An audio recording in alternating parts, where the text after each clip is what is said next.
A rude customer humiliates a black delivery driver, belittling him in front of his own home. Years later, the driver walks back into the same man's office, not as a worker, but as the CEO who holds his future in his hands. What happens next will blow your mind. The day had started like any other for Marcus. Dressed in his neatly pressed delivery uniform, he loaded his van with packages and scanned his route on his handheld device. The job wasn't glamorous, but Marcus took pride in it. He believed in working hard, staying humble, and treating people with respect, values his mother had instilled in him. As he approached the last stop of the day, Marcus sighed in relief. It was a sprawling estate, the kind of place he'd only seen in magazines. He parked the van, grabbed the package, a small, neatly wrapped box, and walked up the long driveway. The sun beat down on him as he rang the doorbell, his cap shielding his eyes from the glare. A few moments later, the door swung open. A sharply dressed man stood in the doorway, his expression a mix of irritation and impatience. Marcus smiled politely. "Good afternoon, sir. I've got a delivery for you." The man, who appeared to be in his late 40s, looked Marcus up and down, his lips curling into a sneer. "Took you long enough," he snapped. "I've been waiting all day." Marcus blinked, caught off guard by the hostility. "I apologize, sir. We've had a busy schedule today." "Save the excuses," the man interrupted, snatching the package from Marcus's hands. "Is it so hard to deliver something on time? Or is it that people like you just don't care about doing your jobs properly?" The words hit like a slap, but Marcus kept his composure. "I assure you, sir, I take my job seriously," he said, his tone calm. The man scoffed, shaking his head. "Spare me the lecture. Just do better next time. And don't touch anything on your way out. I don't need fingerprints all over my property." Marcus felt the heat rise to his face, but forced himself to remain professional. "Have a good day, sir," he said, turning to leave. "Unbelievable," the man muttered loudly enough for Marcus to hear. "This is what happens when companies hire anyone off the street." Marcus paused for a moment, his fists clenched at his sides, but he didn't turn back. Instead, he walked to his van, his mind racing. He had dealt with rude customers before, but this one felt different, harsher, more personal. As he drove away, Marcus couldn't shake the man's words. But instead of letting the humiliation weigh him down, something inside him shifted. He thought about all the times he'd been underestimated, all the times people had judged him based on appearances. This wasn't the first time he'd faced this kind of treatment, and it wouldn't be the last. But Marcus made a quiet vow to himself as he gripped the steering wheel. One day, he would prove them all wrong. What Marcus didn't know was that the very man who had humiliated him would soon come to know his name, not as a delivery driver, but as someone who would change everything. The encounter lingered in Marcus's mind long after he finished his shift. Sitting at his small kitchen table that evening, he replayed the customer's words over and over. "People like you." The phrase stung, but it also lit a fire inside him. Marcus had always dreamed of something bigger. Delivering packages paid the bills, but he had ambitions that stretched far beyond his current reality. He had studied business administration in college, but dropped out when his mother fell ill and needed help with medical expenses. The delivery job had been meant as a temporary fix, but life had a way of turning temporary into permanent. Staring at the stack of unopened books on entrepreneurship sitting on the shelf, Marcus felt a pang of regret. He had let life push his dreams aside. But now, something inside him was stirring, something he hadn't felt in years. He wasn't just angry at the way he'd been treated. He was determined to prove that his potential wasn't defined by his job title. Over the next few weeks, Marcus threw himself into self-improvement. During his breaks, he started reading those books, jotting down ideas and strategies. He spent late nights watching online tutorials about starting a business, managing teams, and building brands. Slowly but surely, he began mapping out a plan. But it wasn't just the books that motivated him. It was the memory of that customer's smug face, his dismissive tone. Marcus didn't want revenge. He wanted success. He wanted to build something that no one could take away from him, something that would demand respect. One evening, after another long day of deliveries, Marcus got a call from an old friend, Jason. They hadn't spoken in years, but Jason had recently started a small tech company and needed help with logistics. "I heard you're still driving deliveries," Jason said. "I could really use someone reliable to help streamline our operations." Marcus hesitated. "I don't know, man. I've been thinking about starting something of my own." Jason laughed. "Well, this could be a step in that direction. I'm serious, Marcus. You've got the work ethic and the brains. Why not use this as a springboard?" Jason's words struck a chord. Maybe this wasn't just an opportunity to help a friend. It was a chance to learn the ropes from the inside, to see how a business grew from the ground up. "All right," Marcus said finally. "I'm in." Over the next year, Marcus threw himself into his new role, managing logistics for Jason's company. He learned about supply chains, inventory management, and customer relations. He watched Jason pitch to investors, negotiate contracts, and make tough decisions. And through it all, Marcus kept studying, honing his own vision for the future. His big break came unexpectedly. Jason's company began growing rapidly, and with that growth came new challenges. One day, Jason pulled Marcus aside. "I need someone to take over logistics entirely," he said. "You've proven you can handle it, and then some." Marcus agreed, and with Jason's encouragement, he began developing a new logistics model that streamlined operations and cut costs significantly. Word spread quickly, and soon, other small businesses began reaching out to Marcus for help. It wasn't long before Marcus realized something. He didn't need to work under someone else to make his vision a reality. He could start his own company, one that prioritized efficiency, innovation, and, most importantly, respect for every worker at every level. And so Marcus Logistics was born. At first, it was a one-man operation. Marcus worked out of his small apartment, taking on clients one by one. But his reputation grew quickly, fueled by his commitment to treating everyone, clients, employees, and partners, with dignity and professionalism. His company expanded, attracting investors and contracts from major firms. Within a few years, Marcus had built a thriving business, one that was redefining the logistics industry. But Marcus wasn't just focused on profits. He made it a point to hire people who had been overlooked or underestimated, just as he once had been. "Talent isn't tied to titles," he often said. "Give people a chance, and they'll show you what they can do." One day, as Marcus sat in his corner office overlooking the city, he received an email from a client requesting a meeting. The name on the email stopped him in his tracks. Edward Langston, the same man who had humiliated him years ago. Marcus stared at the name in his inbox, his chest tightening. Edward Langston. The memory of that humiliating encounter came rushing back. The sneer, the condescension, the dismissive words. He hadn't thought about Langston in years, but now, it was as if the man was standing right in front of him. The email was formal, almost desperate in tone. Langston was requesting a meeting to discuss a potential partnership between his company and Marcus Logistics.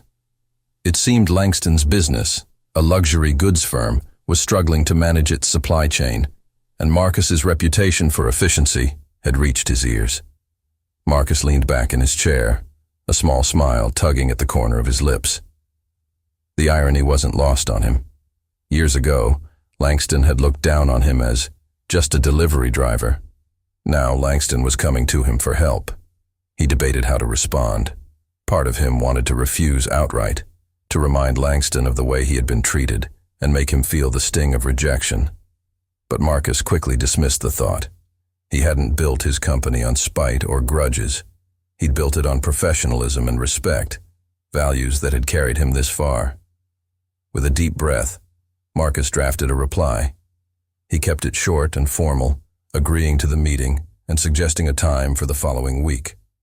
After hitting send, he closed his laptop and stared out the window of his office, reflecting on how far he had come.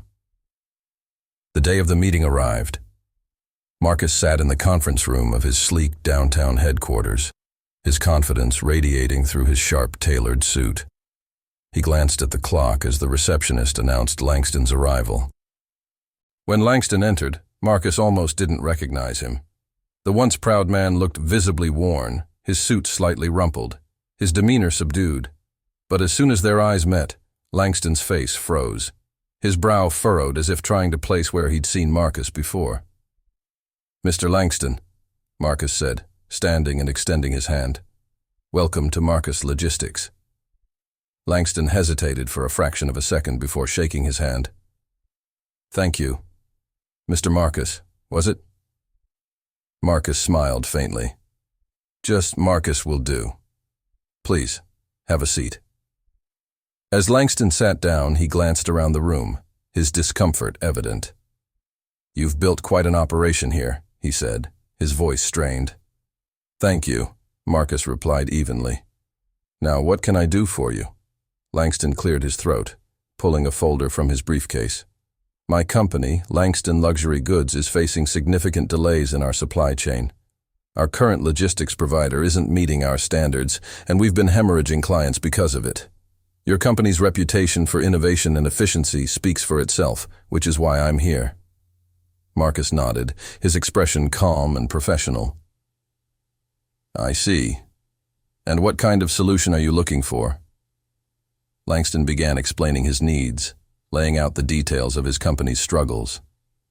As he spoke, Marcus couldn't help but notice the subtle change in Langston's tone, less arrogant, more deferential.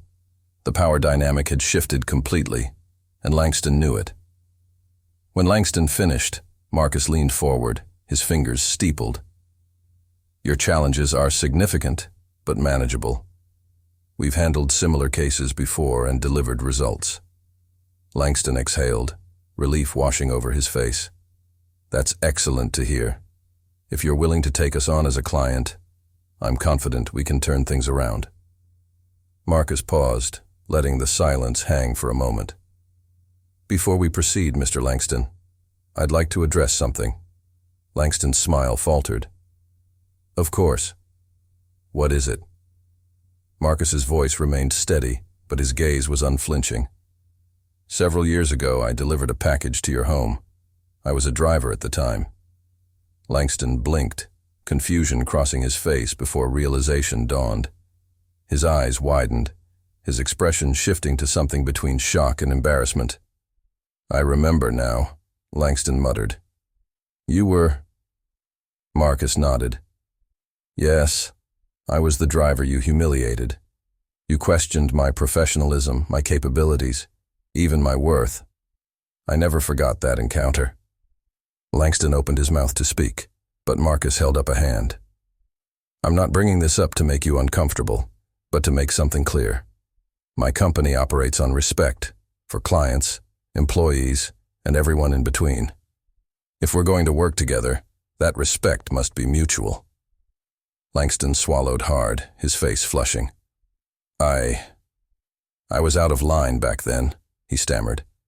"You've built something incredible, and I'd be grateful for the opportunity to work with you." Marcus studied him for a moment before nodding. "Good. Let's move forward." As the meeting continued, Marcus laid out his proposal, his confidence unshaken. Langston listened intently, nodding along and asking questions. By the end, they shook hands, the deal set. As Langston left, he turned back briefly. "Marcus," he said quietly, "thank you for giving me a chance." "You didn't have to." Marcus smiled, his voice calm. "Everyone deserves a second chance, Mr. Langston. Even you." The deal with Langston Luxury Goods became official the following week. Marcus Logistics was tasked with revamping their supply chain, a job that required innovative solutions and a razor-sharp focus.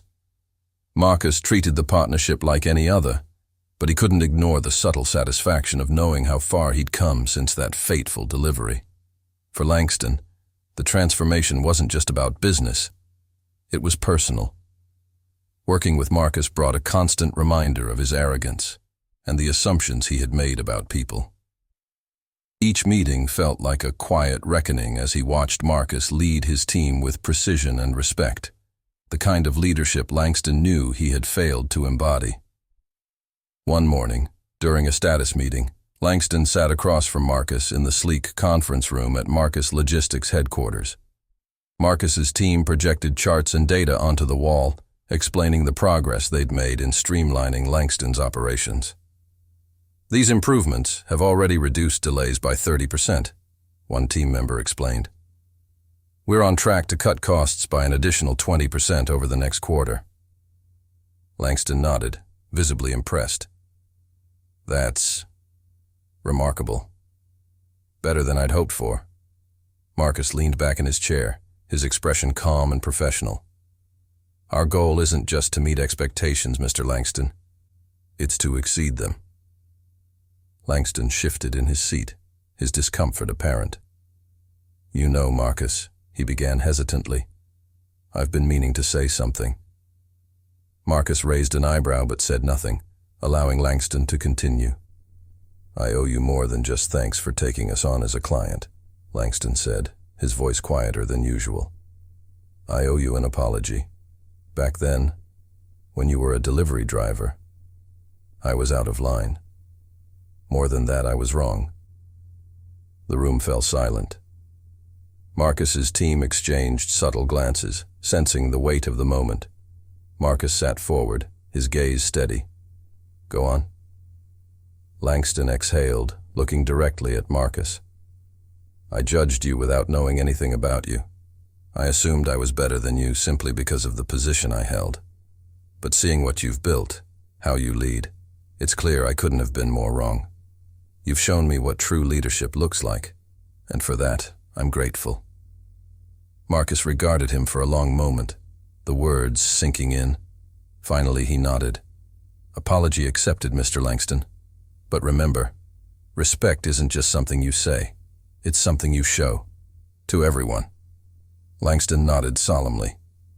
You're absolutely right. As the weeks turned into months, the partnership flourished. Langston Luxury Goods experienced a revival, thanks to Marcus Logistics' efficiency and innovative solutions. The success caught the attention of other high-profile clients, propelling Marcus's company to even greater heights. Meanwhile, Langston continued to reflect on his journey. He attended meetings not just to oversee operations, but to learn from Marcus. He began implementing changes within his own company, fostering a culture of inclusivity and respect. His employees noticed the difference, and for the first time in years, Langston Luxury Goods felt like a place where people wanted to work. One day, after a particularly successful quarterly review, Langston invited Marcus to lunch. They sat at a quiet corner table in an upscale restaurant, the atmosphere relaxed but professional. I wanted to thank you again, Langston said, lifting his glass. Not just for saving my company, but for showing me a better way to lead. Marcus raised his own glass, his expression thoughtful. I didn't set out to change you, Mr. Langston. I just focused on doing the right thing. The rest was up to you. Langston smiled. Well, I've learned a lot from watching you. More than I expected. As they finished their meal, Langston leaned back, a newfound humility in his voice. You know, Marcus, I've worked with countless companies over the years, but I've never met someone who turned a moment of humiliation into such an inspiring story of success. You're not just a CEO, you're an example. Marcus smiled faintly, his voice steady. I'm just a man who refused to stay in the box someone else put me in. And now, I make sure no one else has to either. Months after the successful partnership between Marcus Logistics and Langston Luxury Goods, Marcus found himself reflecting on how far both he and Langston had come. The professional relationship had grown into something unexpected. Not quite a friendship, but a mutual respect that felt genuine. Langston had gone from being dismissive and arrogant to someone who actively sought to improve not just his business, but himself. One afternoon, Marcus received an invitation that caught him by surprise. Langston had asked him to be the keynote speaker at an upcoming industry conference. The event was a prestigious gathering of leaders in the logistics and retail industries, and Langston was one of the organizers. At first, Marcus hesitated. Public speaking wasn't his comfort zone. He preferred to let his work speak for itself. But as he thought about it, he realized this was an opportunity to share his story, not just to inspire others, but to highlight the importance of respect and perseverance in business. On the day of the conference, Marcus stepped onto the stage, the spotlight illuminating his sharp suit and calm demeanor. The room was filled with industry giants, executives, and aspiring entrepreneurs. Among them, Langston sat in the front row, watching attentively. Marcus began his speech by recounting his humble beginnings. He spoke about his time as a delivery driver, the struggles he'd faced, and the moments of doubt that had almost derailed him. He didn't name Langston directly, but he mentioned a pivotal encounter with someone who had underestimated him. "Back then, I could have let that moment define me," Marcus said, his voice steady. "I could have let someone else's opinion dictate my future, but instead, I used it as fuel. I realized that respect isn't something you wait for, it's something you demand through your actions." The audience listened intently as Marcus shared how he had built his company from scratch, focusing on innovation, integrity, and treating every employee with dignity. He emphasized that success wasn't just about numbers, it was about the impact you made on people's lives. Leadership, he concluded, isn't about power or titles. It's about lifting others up, even when no one's watching, and it's about recognizing that the person you dismiss today could be the one you rely on tomorrow. The room erupted into applause. Marcus smiled, stepping back from the podium as the host of the event took the stage to thank him. As he left the stage, Langston stood to greet him, his expression a mix of pride and humility. "That was incredible," Langston said, extending his hand. "Your story. It's something everyone needs to hear." Marcus shook his hand, his tone light but firm. "I told the truth, Mr. Langston, that's all." Months after his keynote speech, Marcus's company was thriving more than ever. Marcus Logistics had become a leader in the industry, known not only for its innovation, but also for its inclusive culture. Marcus had proven that respect and hard work weren't just ideals. They were the foundation of true success. One day, as Marcus sat in his office reviewing plans for an upcoming expansion, his assistant knocked on the door. "Mr. Marcus, Edward Langston is here to see you. He didn't have an appointment, but he says it's important." Marcus looked up, surprised. Langston rarely visited without a clear agenda. "Send him in," he said. Langston entered, carrying a sleek black portfolio under his arm. His expression was a mix of excitement and nervousness. Marcus gestured for him to sit. "To what do I owe the visit, Mr. Langston?" Marcus asked, his tone friendly but curious. Langston placed the portfolio on Marcus's desk and opened it, revealing a document inside. "I wanted to show you this," he said. "It's a proposal." Marcus scanned the document, his eyebrows raising slightly as he read. Langston wasn't just proposing another collaboration. He was offering Marcus Logistics a minority ownership stake in Langston Luxury Goods. Marcus looked up, confused. "This is unexpected." Langston nodded. "I know, but it's something I've been thinking about for a while. My company wouldn't have survived without your help. And more than that, you've taught me what it means to lead with integrity. I want you and your company to be part of Langston Luxury Goods' future." Marcus leaned back in his chair, studying Langston carefully. The man sitting across from him was a far cry from the arrogant customer he had encountered years ago. Langston had changed, not just in his business practices, but in his character. "This is a generous offer," Marcus said slowly. "But why now?" Langston hesitated, then spoke honestly. "Because I want to build something better than what I had before. and I can't think of a better partner to help me do that." Marcus considered the proposal for a long moment before speaking. "I appreciate the gesture, Mr. Langston. But before I give you my answer, I need to ask you something." Langston nodded. "Of course." "Have you forgiven yourself?" Marcus asked, his tone serious. Langston blinked, taken aback. "Forgiven myself?" "For the way you used to treat people," Marcus clarified.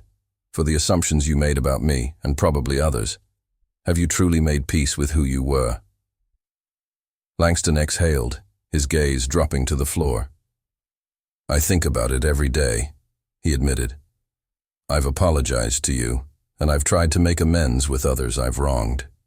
But forgiveness, that's harder." Marcus leaned forward, his voice steady. "You've made progress, Mr. Langston, but true change doesn't come from guilt. It comes from purpose. If you want to lead with integrity, you need to let go of who you were and focus on who you're becoming." Langston nodded slowly, the weight of Marcus's words sinking in. "You're right," he said. "I still have work to do." Marcus smiled faintly. "We all do." In the end, Marcus accepted the proposal, not because of the financial benefits, but because he saw it as an opportunity to continue driving positive change. The partnership between Marcus Logistics and Langston Luxury Goods became a beacon of collaboration and progress, proving that even the most strained relationships could transform into something meaningful. Years later, Marcus stood in front of a packed auditorium, delivering another keynote speech. This time, Langston sat beside him on stage, listening intently as Marcus shared his journey. "My story isn't just about success," Marcus said. "It's about turning challenges into opportunities and never letting someone else define your worth. We all have the power to rise above doubt, prejudice, and fear, to create something better, not just for ourselves, but for others." The audience erupted into applause, and Langston stood, clapping alongside them. For Marcus, the moment wasn't about revenge or validation. It was about legacy. A legacy built on resilience, respect, and the belief that everyone has the potential to rise. This story is a reminder that humility and perseverance can transform even the most difficult situations. It's not just about proving others wrong. It's about proving to yourself that you can rise above challenges and create a better world for those who follow.